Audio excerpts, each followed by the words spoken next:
Howdy folks, in today's video we'll go ahead and restore this fence, which is at least 11.5 years old. In my case, I will only be using the electric power washer to get the job done. Now, I know there are many ways to get this done, and there are plenty of videos online that state you need to use cleaning solution, bleach, etc. While there is nothing wrong with their approach, I just wanted to show you my method by simply using power washer without any chemicals, cleaners, or bleach. Let's get started. I'll be using the most basic and cheapest electric power washer that I purchased about 11 years ago when I got this property. I use it maybe 4 to 6 times a year, and as long as I make sure to drain the water from it in the fall before the freezing winter temperatures move in, this has served me well.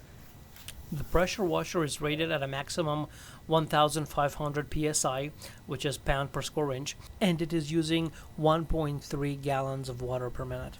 This pressure washer came with two nozzles. One is a flat spray that is adjustable and does not use too much pressure power, and I use it on for washing my car.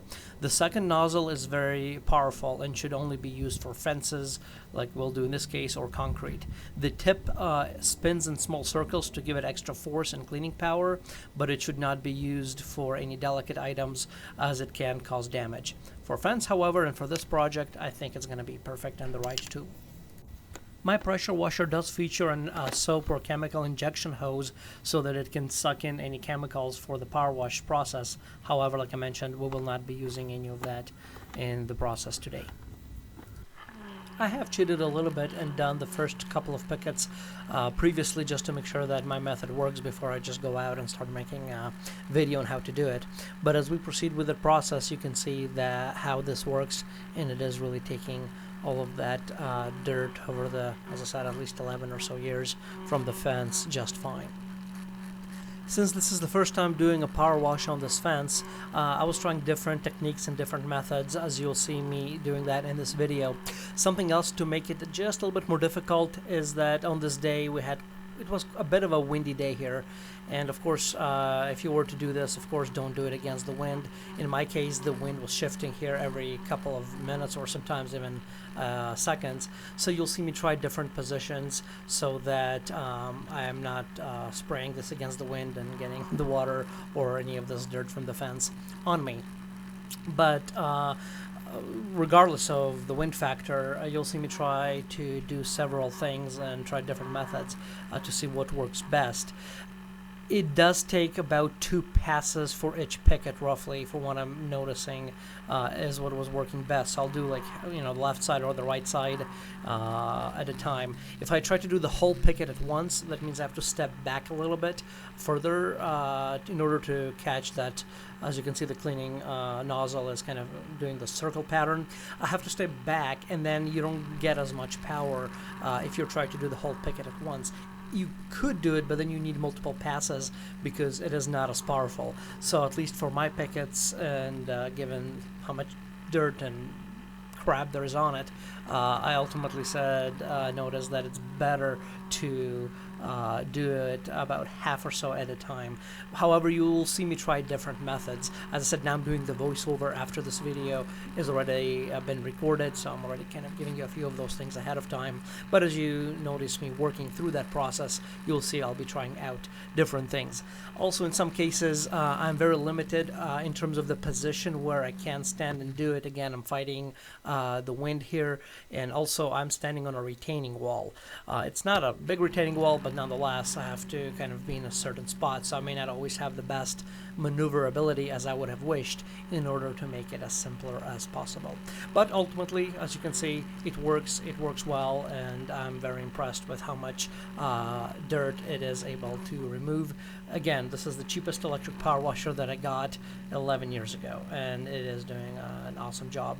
So yes, there's nothing wrong with using methods in the other videos, or many of them are mentioning you need the very powerful power washer to do this. I don't find that to be the case. At least my pressure washer maximum output is 1500 psi, and it is able to do exactly what I need to do. I'm also using the pressure washer obviously with a different nozzle to clean the car, and I'm also using it in some spots and the concrete as needed. So I'm actually very happy with the results, and I don't have to mess with any of the gas aspect with gas-powered power washers. For the most of the process, I was doing this at the angle, as you have already noticed, and that is because, first of all, if you do it right head on, sometimes you just get too much spray back at you, so you have to do it at an angle. And then the other aspect here is that the wand of the pressure washer with the nozzle is also long, which means that since I have a very small place to stand on, since it is a retaining wall, I kind of have to do it at an angle. And most of the time it works just fine without an issue. The problem sometimes arises when you have the very deep grooves in the fence. If you're doing it at an angle, in those cases it may not be able to catch it. So in those cases you may have to do a few passes, multiple passes, or just shoot it from the other angle so that you get those heavy grooves when they have so much dirt in it. But for the most part, doing it at one angle seems to do the job just fine, as you see in the video.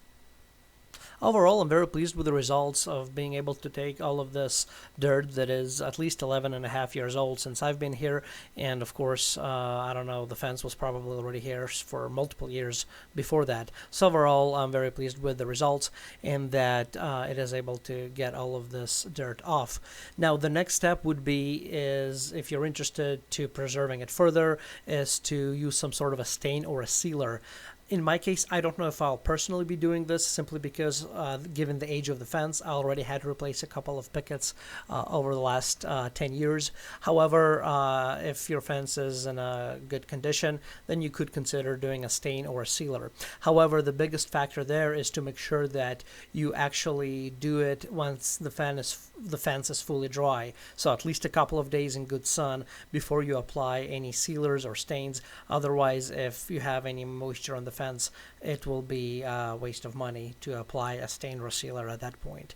Once it's fully dry, go ahead and do that if you want. As I said, in my case, I don't think I'll end up doing that, just given the age of the fence. Alright, so let's take a look at the before and after pictures.